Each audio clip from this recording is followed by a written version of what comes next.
Korea and the United States today kickstarted 11 days of joint exercises, this time larger in scale, amid North Korea's nuclear and missile threats.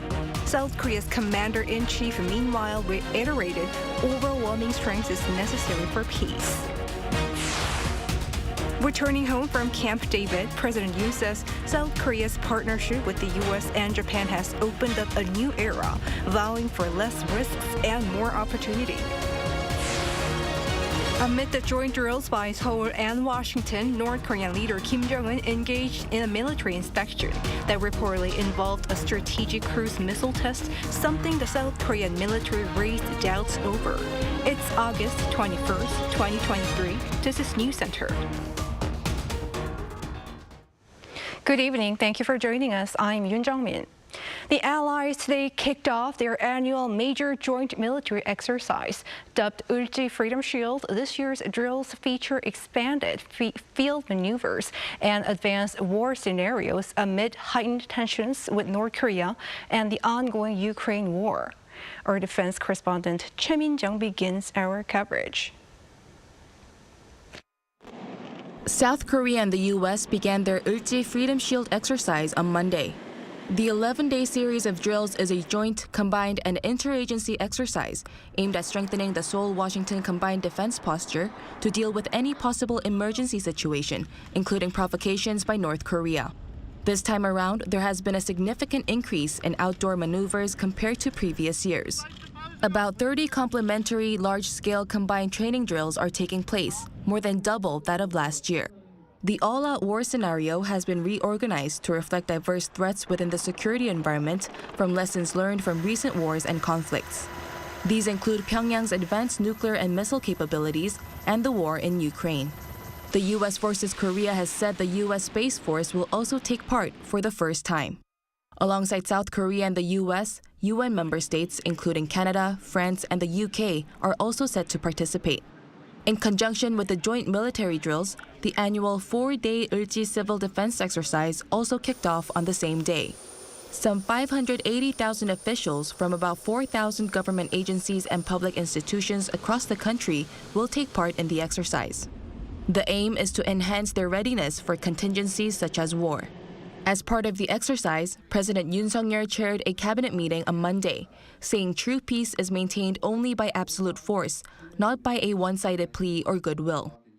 오늘날의 전쟁은 가짜 뉴스를 활용한 여론전과 심리전, 테러를 동반한 비정규전, 인터넷 공간에서 이루어지는 사이버전, 핵 위협을 병행한 정규전 등 모든 전쟁을 혼합한 양상을 보이고 있습니다.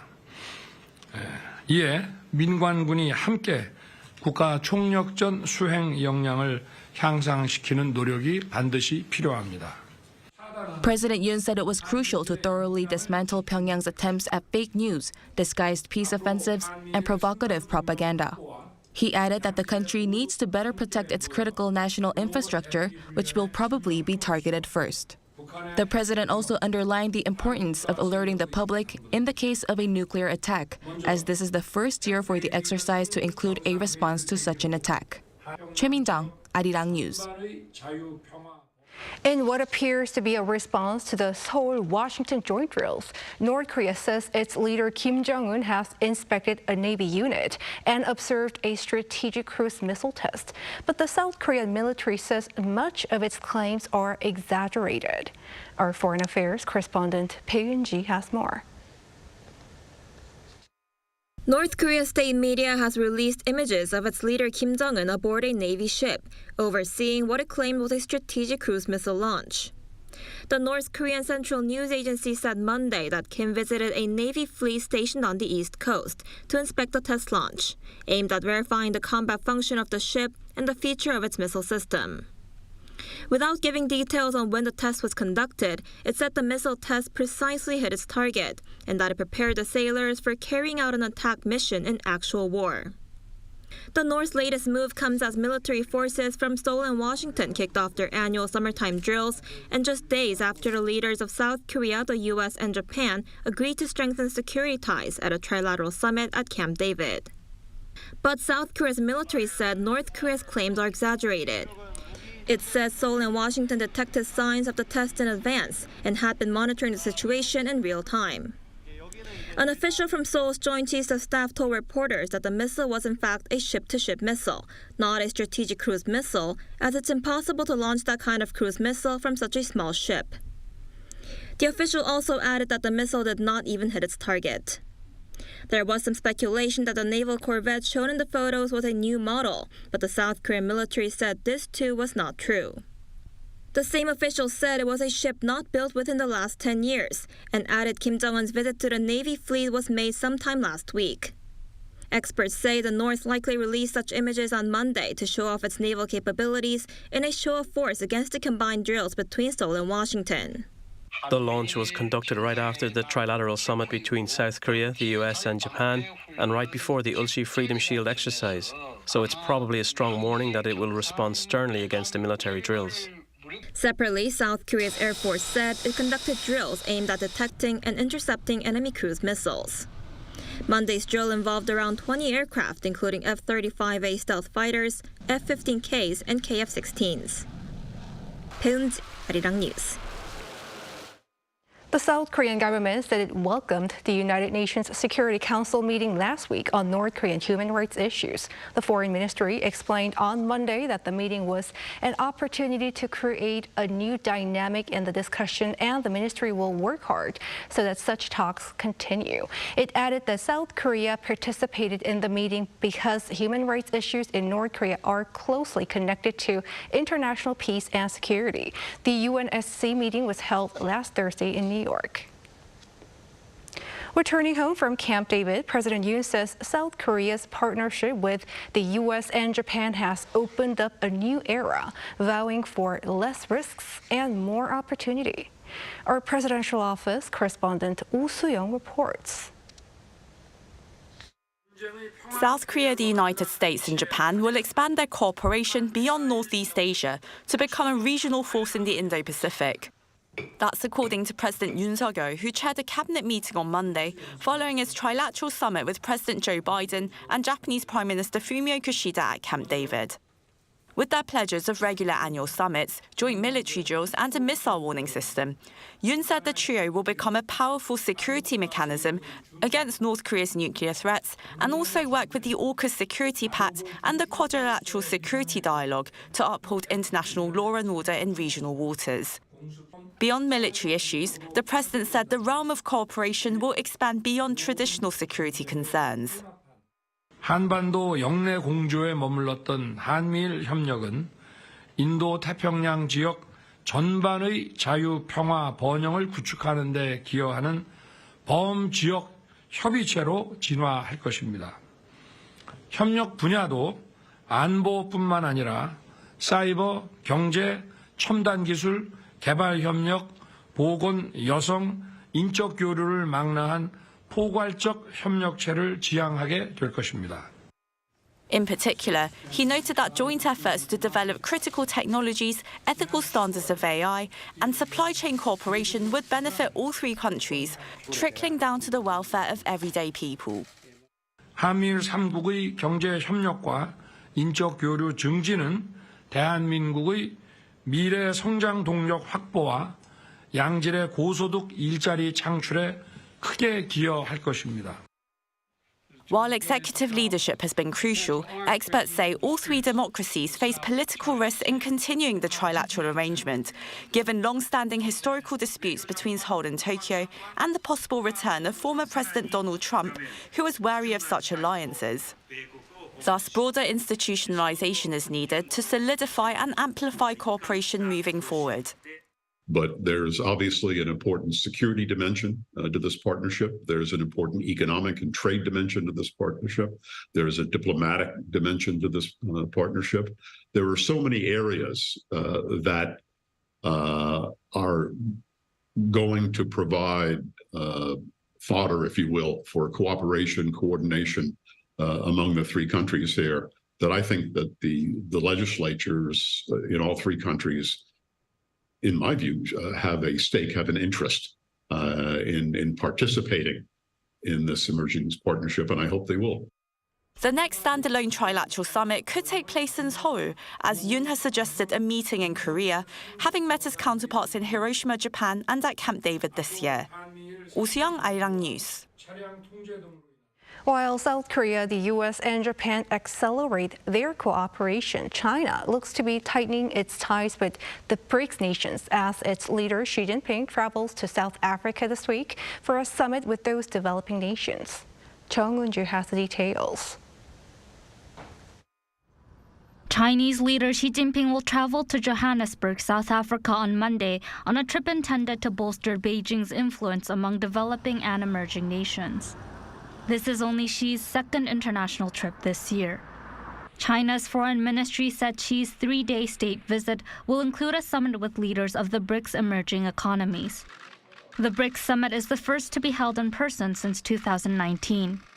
Russian President Vladimir Putin, however, will not attend in person due to an arrest warrant issued by the International Criminal Court for alleged war crimes in Ukraine and will participate in the summit virtually. Xi's trip to South Africa comes just days after U.S. President Joe Biden met with the leaders of South Korea and Japan in a show of solidarity and force against rising threats from China. The summit in Camp David saw South Korea, the U.S., and Japan deepen military and economic cooperation while criticizing China's dangerous and aggressive behavior in the South China Sea. With China and the United States locked in an increasingly intense rivalry, the BRICS has taken on greater strategic relevance to Beijing. The Financial Times reported Monday that China will this week likely push the BRICS bloc of emerging markets to become a full-scale rival to the G7. The bloc's members, Brazil, Russia, India, China, and South Africa, account for more than 40% of the global population, while South Africa's President Cyril Ramaphosa has invited more than 60 heads of state and government to a summit in Johannesburg from Wednesday. Officials familiar with the talks said several countries could be invited to join the bloc of Brazil, Russia, India, China, and South Africa. South African officials said 23 countries are interested in joining. The summit also comes at a difficult moment for Xi, who is grappling with a myriad of domestic challenges 10 months into his third term. China's much-anticipated economic rebound from its rigid COVID lockdowns is faltering. The world's second-largest economy is suffering from a spiraling property crisis, mounting local government debt, and worsening deflationary pressure. Chung Eun-ju, Arirang News.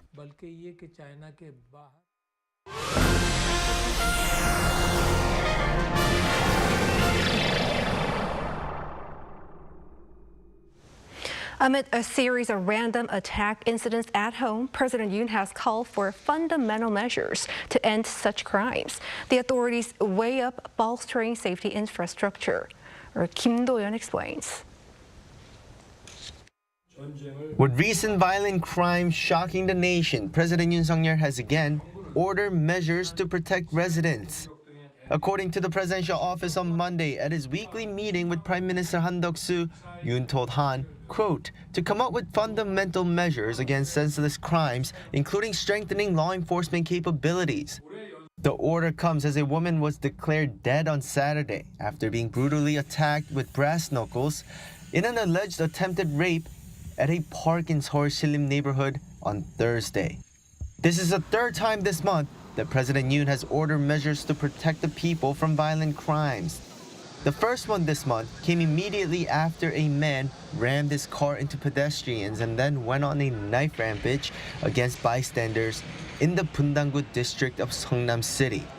The incident also prompted the police to roll out a special public safety exercise announcing that officers would selectively inspect anyone they suspected of carrying weapons or giving suspicious signs in accordance with due legal process. Since the police announcement of special measures, 227 people have been detained or cautioned on suspicions related to the use or potential use of weapons. 20 of these were for attempted murder or preparing to commit the crime, while 113 were for offenses such as aggravated assault or threats of physical violence. Ministries and government agencies are continuing to collaborate to come up with ways to make the streets safer. The Ministry of the Interior and Safety's Police Division chaired a meeting with representatives from the Justice and Health Ministries and the National Police Agency on how to strengthen responses to the recent senseless crimes. They discussed expanding the nation's safety infrastructure, including setting up more CCTVs in streets, ways to enhance a collaborative response against psychologically disturbed patients, and supporting the activities of community-based watch groups. Kim Do-yeon, Arirang News.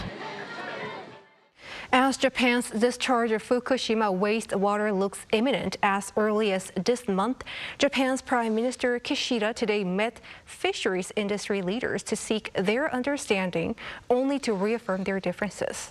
Our Kim Jong-sil reports. A day before potentially making a final decision on the release of the Fukushima wastewater, Japanese Prime Minister Fumio Kishida was busy with preparations for the disposal. Kishida met with Masanobu Sakamoto, leader of Japan's fisheries industry, at his office on Monday afternoon.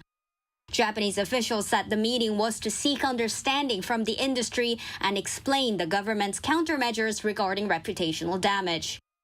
Sakamoto has continued to express deep concerns over Japan's plans to release the Fukushima wastewater into the sea. Japan's Asahi Shimbun also reported on Monday that 75% of Japanese people think the government countermeasures isn't enough against a possible further damage to Fukushima's reputation. In Japan, fuyo higai means reputation damage.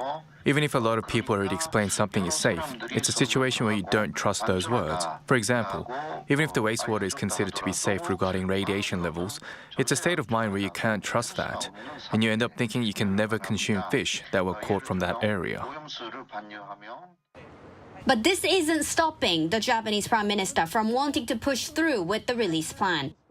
In fact, he made a visit to Fukushima on Sunday, right after returning from the Camp David summit in the U.S. Kishida visited the wastewater treatment facilities, including ALPS, but did not give details on when the water would be released. I think I should refrain from giving a specific timeline at this moment. Japanese media are reporting that the reason Kishida eyes the end of this month for the release is to avoid the fishing season in Fukushima, which begins in September. China has already expressed a discomfort over Japanese seafood. It began radiation checks on all seafood imports from Japan last month. The South Korean government said on Monday that it has stressed to Japan that it must engage in transparent decision-making and information sharing, adding it was closely communicating with Tokyo through diplomatic channels. Kim Jong-sil, Arirang News. Samsung Electronics tops the global TV market once again by mainly focusing on its premium and ultra-large models in the first half of this year. According to data by Omdia, a technology market research firm, Samsung maintained a market share in the 30% range for the first half of the year at around 31%, despite contraction in the global TV market. In terms of premium TVs, the tech giant had a market share of over 60%. Also, with its newly released 98-inch model, the company outpaced total share of second to fourth place businesses when it came to ultra-large TVs of 80 inches or over. LG Electronics came next with some 16% of the global TV market share.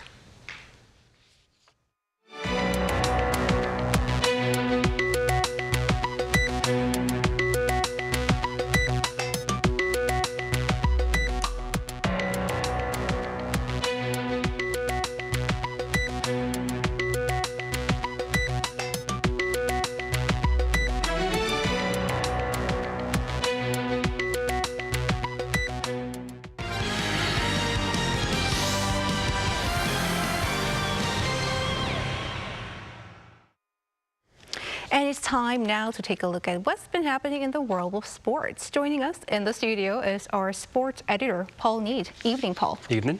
Let's first start with archery. A recurve team clean sweep for Korea in Paris. Yes, that's right. And bouncing back from the shock early exit in Berlin earlier this month. At the Hyundai Archery World Cup Stage 4 in Paris on Sunday, Korea's team of Ansan, Kang Chae-young and Im Shi-hyun beat Chinese Taipei 6-2 to earn gold. The loss to Indonesia in Berlin earlier in the month was Korea's worst ever result in the World Championships. Korea, though, went on to seal a clean sweep in the recurve team events, with the men also beating Chinese Taipei in the gold medal match. And moving on to the Women's World Cup, Spain are the champions? Yes, that's right. They beat England 1-0 in the final on Sunday in Sydney. Captain Olga Carmona scored the game's only goal with 29 minutes on the clock. It's Spain's first Women's World Cup win and only the third time they've qualified for the tournament.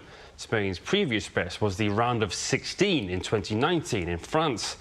For England, who won the Euros last year, the loss was just their second in 2 years under their manager, Sarina Wiegman. England goalkeeper Mary Earps, meanwhile, won the Golden Glove, and Japan's Miyasa Hinata won the Golden Boot with 5 goals and 1 assist. And staying with football, a first win for Captain Sonny. Yes, that's right. Yeah, Tottenham on Saturday picked up their first win of the season, beating Manchester United at home 2-0. It was something of a game of firsts. It was the first, of course, for Son Heung-min as new captain, and the first for new boss Ange Postecoglou. It was also Tottenham's first home win over Manchester United since moving to their new stadium in 2019. Meanwhile, over in Germany, Kim Min-jae made his Bundesliga debut, helping Bayern Munich earn a 4-0 win over Werder Bremen in what was the team's first league match of the season. Kim moved to Bayern from Napoli in Italy this summer for a fee believed to be around €50 million. Harry Kane also made his Bundesliga bow in that game and scored the match's second goal, having recently moved to Munich from Tottenham. And to baseball now, another win for Lee Hyun-jin. Tell us more. Yes, his second of the season and second in as many starts as well. On Sunday, away to the Cincinnati Reds, who helped the Toronto Blue Jays pick up a 10-3 win.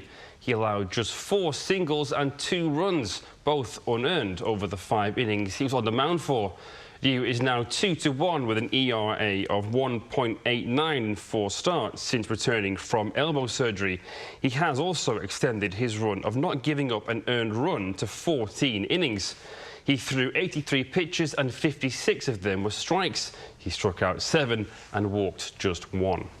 And moving on to golf now, 3 Korean stars are through to the final PGA Tour playoff. Yes, that's right, and that is actually a record, the number 3. Im Sung-jae, Kim Ju-hyung, or Tom Kim, as he's known on the PGA Tour, and Kim Shi-yu are all through. This is the most at a single tour championship since the playoff system was brought in 2007. Only the top 30 in the FedEx rankings make it through, and Im Sung-jae finished 7th in the BMW Championship on Sunday after hitting a 10 under 270. Kim Ju-hyung finished tied for 10th with 7 under 273, while Kim Shi-yu finished tied for 31st with an even par 280. For Im Sung-jae, it'll be his 5th straight appearance at the Tour Championship. Last year, he finished 2nd, just 1 stroke behind the winner, Rory McIlroy. The final PGA Tour playoff event tees off in Atlanta, the US, later this week.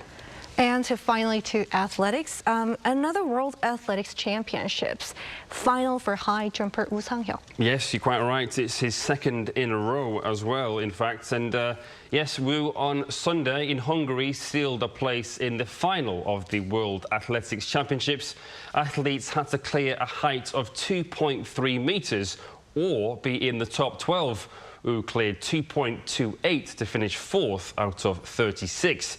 He is now looking to make history, as a medal would make him the first South Korean to do so at back-to-back World Championships. He won silver last year.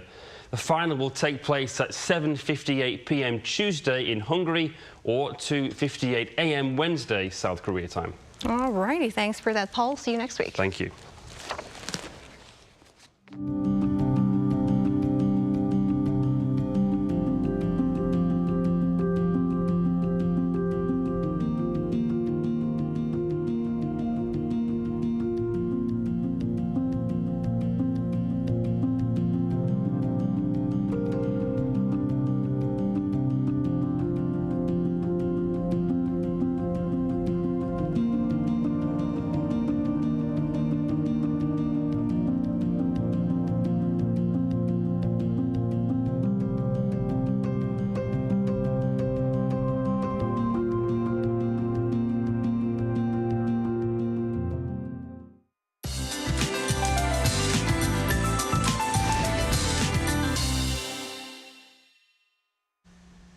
The country will take a brief respite from the extreme heat with the help of cold showers. Temperatures will start to take a steep dive starting tomorrow. By Wednesday, highs in the capital will be topping out at 27 degrees Celsius, along with nationwide rain. For southern parts of the country, conditions will be a whole lot different. Highs will hover around 32 to 34 degrees, and with high moisture levels in the air, conditions will feel hotter than the actual readings. Along with sweltering temperatures, UV radiation will be intense for southern regions. And central regions and Jeollado provinces will see torrential rainfall tomorrow. Heavy downpours are expected for northern Gyeonggi-do province with up to 150 millimeters in the forecast. The surrounding regions, including Seoul and Gangwon-do province, will see up to 120. Chungcheong-do and Jeollado provinces will see 30 to 80 millimeters. Tomorrow, Seoul and Daegu will be starting off at 25 degrees. Highs in Seoul and Chuncheon will get up to 29, Daejeon and Gwangju 32, Gyeongju will be hot at 34 degrees. And for the remainder of the work week, frequent showers are expected until Thursday. Nationwide rain is in the forecast. That's all for now, and here are the weather conditions around the world.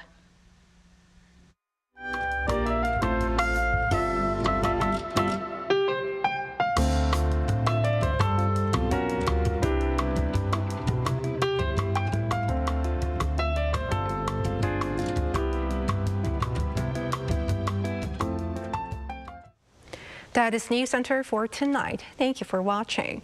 A panel session coming up.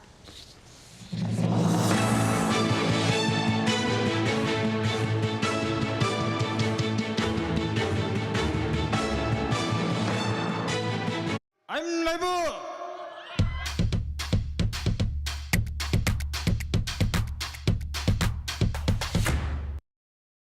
저를 도와주시는 분들이 저희와 함께 해주시는 세션분들 아무리 봐도 이거 먹지 펜션 같은데 아니라고 아무도 안 하는 거고.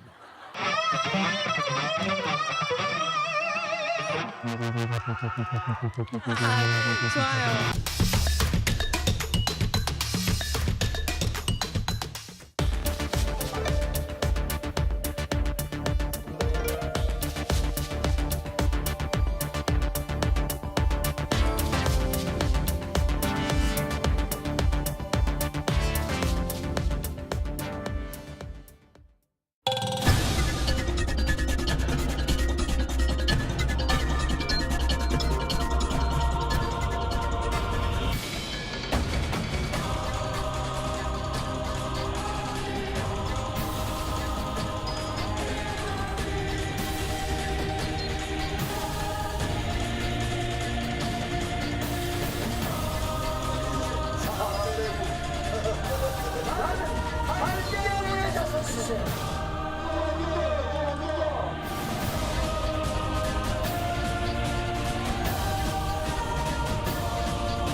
전자 우정 풀터는 상위에 올린 것이요.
엄청난 에너지를 춤으로 뿜어내는 나라.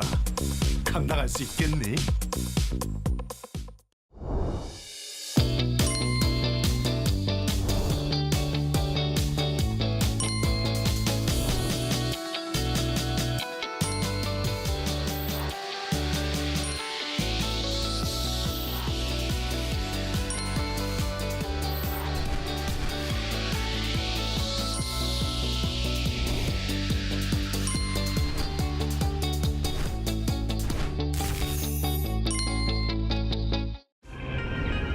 한국에 오면 먹어야죠.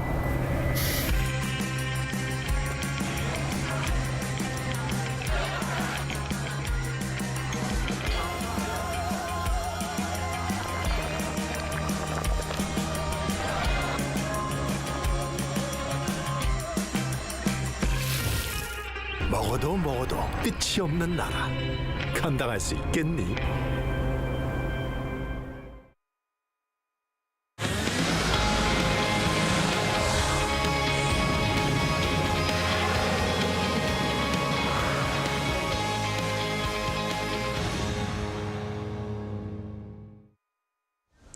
Hello everyone, it's Monday and you're watching Within the Frame. I'm Kim Bo-kyung. A summit of the leaders of Seoul, Washington and Tokyo took place at Camp David last weekend. After the very first standalone meeting at the American presidential retreat, the leaders adopted 3 policy documents, namely the Camp David Spirit, Camp David Principles, and Commitment to Consult. The summit is said to have elevated their partnership to a whole new level as the 3 countries agree to cooperate not just in security, but in economic and other critical areas, as well as emerging technology. What are the specifics of the agreements the leaders made, and did this summit indeed open up a new chapter in trilateral cooperation? For an in-depth analysis, we have invited Professor Kim Jae-chun from the Seogang Graduate School of International Studies. Professor Kim, welcome to the show. Welcome. And we also have Professor Mason Ritchie of Hankuk University of Foreign Studies. Good to see you, Professor Ritchie. Great, thanks for having me. All right, thank you for being with us. Now, first question to our Professor Ritchie. The Camp David Summit was the very first standalone summit between the 3 countries. Now, overall, what significance did this meeting have? So this summit is a pretty big deal. In fact, more than I would have expected even a few months ago. Under some definitions, I think that we can refer to this U.S.-South Korea-Japan relationship as being upgraded not only to a trilateral strategic partnership, but even to a sort of weak form of an alliance. Academics have definitions for this type of thing in terms of the types of commitments that alliance partners make to each other. And under certain definitions, this is a relatively weak form of an alliance. And I didn't think that we would be here at this juncture 18 months ago. So I think it's a big deal. However, it is not, as the U.S. has been at pains to say, and as I think also Yoon and Kishida would say, this is certainly not a mini Asian nation. So it doesn't go that far. All that said, sustainability is uncertain of this. Institutionalization of this trilateral is going to be, I think, the real key going forward. And we're seeing an attempt at that through the promise of high-level meetings, annual summits between the 3 leaders, joint military exercises, and then all the areas of cooperation that you already talked about in terms of emerging technologies and AI and space and biotech and all those things. The downside, I think, or what we haven't seen yet, or what I would like to see more of, is in South Korea, President Yoon selling this trilateral more forcefully to get as much of the population behind it as he can. I think they're relatively lukewarm on it, and also trying to bring the opposition a little closer to where he is in this. And I would like to see the same thing from Kishida, who hasn't made this particularly easy on Yoon. Yoon actually deserves quite a bit of, I think, credit for political courage in that regard. And then lastly, of course, we have the United States. Depending on what the United States a presidential election produces in 2024, we could again see a shift away from this type of trilateral focus that we've seen so intensely under the Biden administration. Right, I see. So it was indeed a big deal, but we'll have to wait and see how this continues. Now, Professor Kim, the vision of the cooperation has been laid out through the Camp David principles, and it underlined trilateral ties for a free and open Indo-Pacific region. And for this, all three agreed to establish the trilateral Indo-Pacific dialogue to coordinate policies regarding ASEAN countries and Pacific Island nations. Why is this important? In December last year, South Korea drafted its own version of Indo-Pacific strategy. So now all three countries have their own Indo-Pacific strategies. Why did they draft Indo-Pacific strategies in the first place? Because they all understand that Indo-Pacific as a region is the most important region in the world. That's where the action is taking place. It's where 2/3 of world's GDP is being generated. It's where 2/3 of the middle class is residing right now. And if you want to succeed in your Indo-Pacific strategies, it's very important to win the hearts and minds of ASEAN countries and Pacific Island nations. They are very important countries in the region. If that is the case, how do you win the hearts and minds of these countries? Are they interested in great power rivalries in the region? Are they interested in hard security issues? No, not really. ASEAN and Pacific Island countries are mostly interested in developmental issues, building infrastructure, physical infrastructure, and digital governance, and so on and so forth. So far, South Korea, the US, and Japan, they had their own ODA policies to Southeast Asia and Pacific Island countries. But if they can somehow coordinate their policies to these countries, it'll be much more effective. I think that's why they are establishing trilateral Indo-Pacific dialogue and also dialogue for development. All right, I see. Now, Professor Ritchie, another important aspect for, peace in the Indo-Pacific region is, of course, this peace and stability in the Taiwan Straits. And thus, the three countries reaffirmed their opposition to any attempt to alter the status quo in the region. What does this hint at? Well, I think that this, in the first place, hints at the fact that all three of these countries are worried about China being a disruptive presence in the Taiwan Strait. We know how important that is for global trade. We know how important stability is there for the continuation of what we sometimes in academic literature call the Asian peace, which is to say the fact that we've gone 4+ decades now without a major war in East Asia. So I think that's the first thing that hints at. The second thing I think that it hints at is a consequence of the first point, which is that we now, in some form, I think, see that South Korea, Japan, and the United States are willing, as of now, to support Taiwan in some form against Chinese aggression. Now, how far that support goes is an open question, as is the red line, let's say, that would trigger it. But there is, I think, no need to announce what that red line would be and what that form of support would be in order to get the deterrent effect from mentioning this in such a clear form in this trilateral context. And so I think that, the further that we see this trilateral cooperation go, and the more frequently we see Taiwan and the Taiwan Strait mentioned as an area of focus for trilateral cooperation, especially within the context of this commitment to consult each other, in which Japan would particularly be implicated if something were to happen in the Taiwan Strait because of how close some of its islands are to Taiwan. the more that we're going to see a strengthening of the deterrent effect vis-a-vis China and how willing it is to take risks to put pressure on Taiwan, including some incredibly coercive actions to attempt to try to force Taiwan into unifying with China. Right.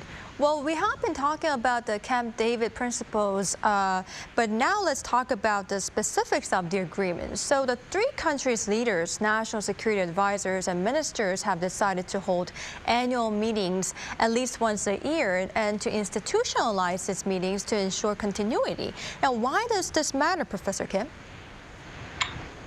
I have a bit of a difficulty understanding what you're saying, but I think, I mean, if you look back at the recent history, you see the relationship between these three countries sort of fell victims to their domestic politics. These are all democratic countries, so political leaders with different policy inclinations can come to the office and they can scrap the policies made by the previous governments. That's what happened to South Korea in the previous government. And that's what happened to the United States when Donald Trump came into power. So institutionalization matters greatly in this sense, because by institutionalizing these meetings and consultations, you can sort of insulate trilateral cooperation from ups and downs of domestic political changes. Institutionalization is how you secure continuity of trilateral cooperation, because it's very difficult to undo the institutionalization once it comes into existence. Right. So institutionalization is very important because it can lock in three countries regardless of which administration steps in. Yes. Right, I see. Now, Professor Ritchie, so countering threats from North Korea was one of the main discussions as well, and the three decided to hold joint military exercises every year and activate a real-time alert sharing system on North Korea's missile launches this year. What would such a change mean? Well, with respect to the trilateral military exercises, we've seen an uptick in that ever since really the summer after Yoon came into office. So this is a continuation, a deepening, and a regularization, I think, of what we've already seen and what most of us expected. So that's not a huge surprise. The missile defense cooperation through real-time intelligence and information sharing, that is potentially a big deal. The first thing that it does, is that it closes potential holes in the censoring and the intelligence, surveillance, and reconnaissance, so the ISR, with respect to tracking North Korean missile launches. Overall, this is going to provide for better battle space situational awareness in the event of a crisis. And of course, we hope that that type of crisis won't emerge. And in fact, the idea is precisely that this closer missile defense information will feed a deterrent effect that will cause North Korea to rethink the value of these types of missile launches in an offensive capacity. This better battle space awareness, in a crisis, if we were to engage in some type of hot conflict, would provide for faster response times for missile defense interceptors, which therefore, in principle, would help degrade the effectiveness of North Korea's rocket and missile forces. Beyond that, we're looking at potential linkages in U.S., South Korea, and Japanese missile defense assets over time. And as that gets more integrated, you could end up with something like a trilateral missile defense shield or a trilateral missile defense system involving these three countries. And this, of course, as we know, is a red line for China. They've already put it in terms of the three no's that were negotiated under the administration of Moon Jae-in when South Korea agreed to install terminal high-altitude area defense interceptors on South Korean territory. And so, this would, obviously greatly worry China. This would play into China's fears, correct or not, that its strategic rocket forces would be degraded through trilateral missile cooperation. And in turn, that's going to potentially feed a security dilemma dynamic, which is to say that not only would North Korea, which may respond with increasing armaments on its own, but also China, we may see a ratcheting up of regional arms races here in Northeast Asia. Right, I see your point. Now, Professor Kim, cooperation against North Korea, however, will not just remain in conventional security areas, but it will be more extensive. And the three countries will collectively address illegal cyber activities by North Korea, and they will also enhance cooperation on human rights issues in Pyongyang. What does that mean to North Korea? Well, to begin with, North Korean regime is very good at hacking. In recent years, North Korean regime committed major crimes in cyberspace. For instance, North Korean regime has stolen a lot of money, significant amount of money from cryptocurrency market. And where is this stolen money going? It's going to developing nukes and missiles. There is a strong evidence that stolen money has been a major source of developing weapons of mass destructions. North Korea also has a very dismal human rights record. I mean, to say the least, North Korea has a very dismal human rights record. North Korean nuclear weapons and missile programs have advanced at the cost of sacrificing the basic human rights of North Korean people. You should spend your money on feeding your own people first, not on these weapons. But North Korean leaders are doing exactly the opposite.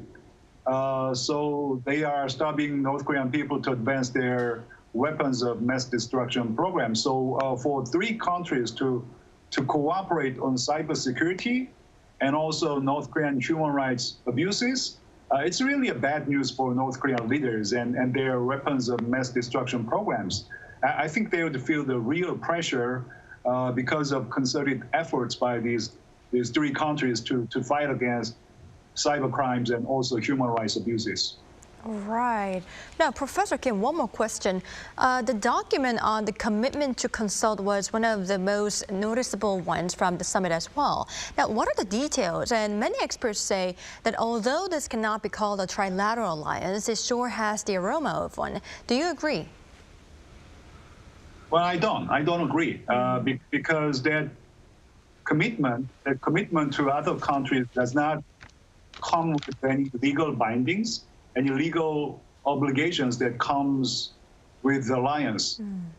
You enter into the alliance treaty, then you have legal obligations to fight for your allies when your allies are under attack.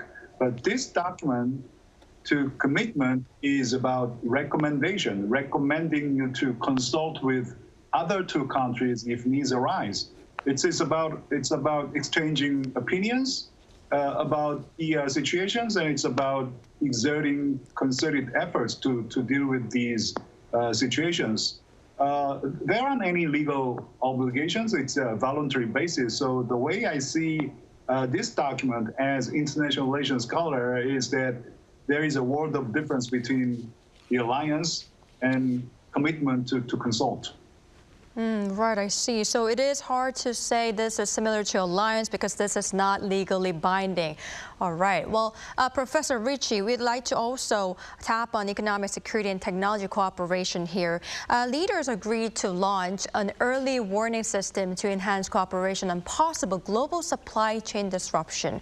Now, what exactly is this EWS and what significance does this have, Professor Ritchie? Yeah, so I mean, this is, to some degree, kind of what it seems like at first glance. The three countries will coordinate and cooperate with each other to monitor the sources of thousands of inputs that are supplied for critical, goods and services notably ones that are connected to national security and strategic aims of these three states. And we're talking thousands of important components in notably technology such as semiconductors, chemical products, batteries, important parts that are going into the increasing energy transition, the types of components that go into quantum computing, into artificial intelligence, and things like that. It's important to know in advance where a state's vulnerabilities or where its private corporations' vulnerabilities are in terms of the supply chains for these components, whether they be raw materials or whether they be service components or whether they be machine tools or things like that, because you need to get out in advance of those vulnerabilities and try to find alternate sources of supplies in advance, because in many cases these can't be sourced overnight, and there can be significant disruptions in critical industries, notably those that feed into national security and the national strategic interest. Right. We can definitely say how three countries are strengthening their ties, not just in conventional security areas, but also in economic security. And Professor Kim, through all of these efforts, trilateral cooperation is expected to eventually evolve into the most comprehensive collaborative framework in the region, similar to that of AUKUS and Quad. What's your view on this? Well, let me put it this way. This trilateral cooperation has the potential to evolve into a very comprehensive and very strong collaboration framework that will deal with a host of issues, really, host of issues from traditional security issues to non-traditional security issues, economic issues and developmental issues and really what have you. It has the potential because three countries, their GDP amount to about 33% of the world, and they are all members of 30-50 Club, meaning per capita gross national income of these three countries individually exceeds $30,000, and the population is more than 50 million people. And they are all leading countries, I mean, in terms of leading edge technology. In case of Quad, India is the weakest link, and AUKUS, I don't know, except that nuclear submarine deal, I'm not sure what else is taking place within AUKUS. So compared to AUKUS and also Quad, at least in terms of potential, I think this trilateral has greater potential, in my personal opinion. Right, I see. It has the potential to be like that. Now, Professor Ritchie, we are running out of time, but I'd like to ask you this last question. Now, though the summit was not all about China, many point to China's ascendance as the reason for the U.S. seeking to deepen trilateral ties. And Japan is reportedly going to arrange a summit with Xi Jinping before the end of this year. Now, what do you believe should be South Korea's diplomatic strategy for China? I'm sorry, could you repeat that? I had a hard time hearing you. Right. So what should be, in your opinion, South Korea's diplomatic strategy for China? Okay, again, I had a hard time, but I think your question involved what South Korea's foreign policy, should be regarding China, vis-a-vis China. I think at the end of the day, South Korea needs to remain focused on its, core alliance for security purposes, of course, also economic purposes with the United States. And of course, as a part of that, the increasingly positive relationship with Japan is also important. I think that's absolutely a critical pillar that should continue to be focused on. Obviously, South Korea cannot and should not decouple from China. China is an important country. It's a regional neighbor. It's not going anywhere. And it does have a lot to offer economically. But of course, South Korea, like many countries, needs to protect itself to the best of of its ability through its foreign relations, its economic relations, its military relations from potential coercion from China. And I would really encourage South Korea to continue to build out its relationship with the European Union, not only in economic areas and cultural areas, but also in the security sector. And of course, the relationship with ASEAN and the Indo-Pacific is important and needs to be, continually followed up on. And then beyond that, there's obviously all of the important, economic and development relations that the South Korea should have with Africa, the Middle East, and South America. So, obviously, it's not for me to tell the Yoon team and the Foreign Ministry and Foreign Minister Park Jin what they should be doing, but at least in my estimation, those should be some of the priorities. All right, I see your point. Well, unfortunately, this is all the time we have for today's edition, but thank you, Professor Richie and Professor Kim, for your time and insights. We really appreciate it. Thank you for having me. Thank you. Thanks for having me. Thank you. All right, that's all for Within the Frame tonight. We'll be back tomorrow with more in-depth stories. Thank you for watching, and goodbye.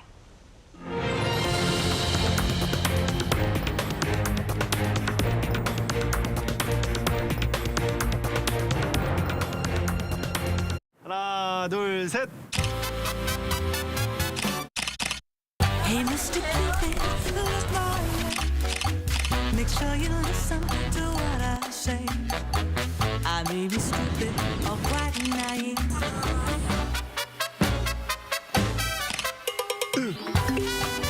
끝없이 쏟